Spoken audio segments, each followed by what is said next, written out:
تجربیاتی که تو روزمرگیمون گم شدن، رنگامیزی روی سفال.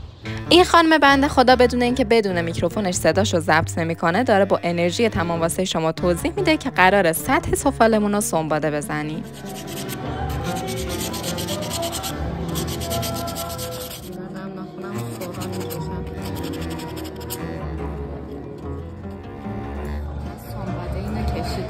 دقت کن این سطحش صاف میشه و اینکه یه ذرم از اون گلی بودنه در میاد، میبینی یه ذره سفید داره.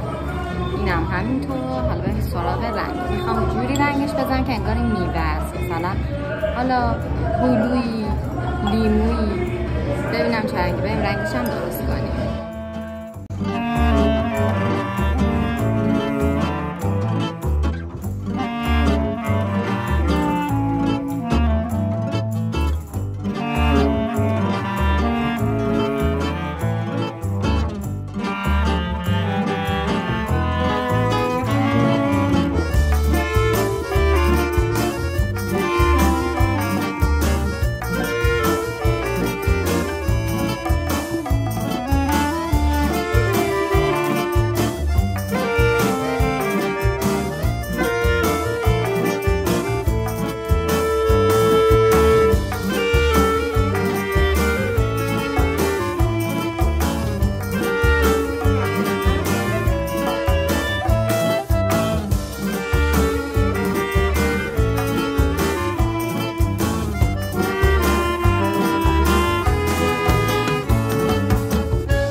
برای لایه دومش اینو درست کردیم که قشنگ هلویی باشه. حالا دیگه میبینی دیگه چقدر خوش رنگ شد.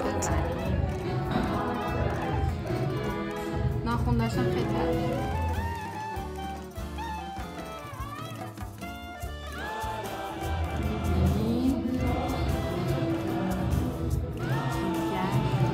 الان قلبشو بخوایم قرمز بزنیم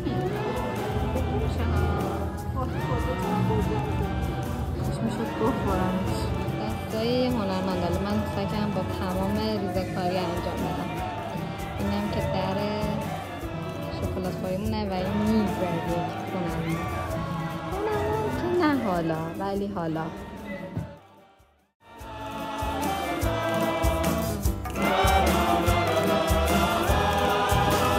زردش رو درست کردیم برای قلباش. برنامه کلا به هم ریخت، یه رنگ دیگه تصمیم گرفتیم.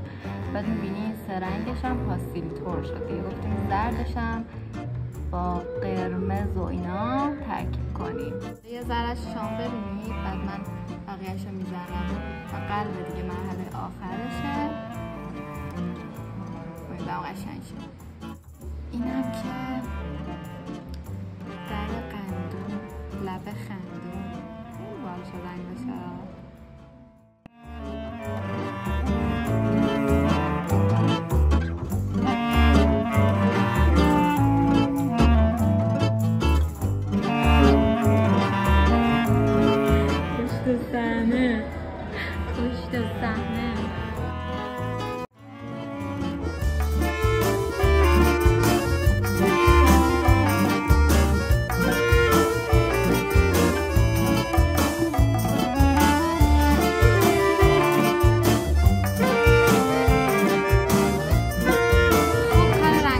سفالمونم تموم شدش. این که به هر حال اولین کار من بود ولی تجربه شیرین بود.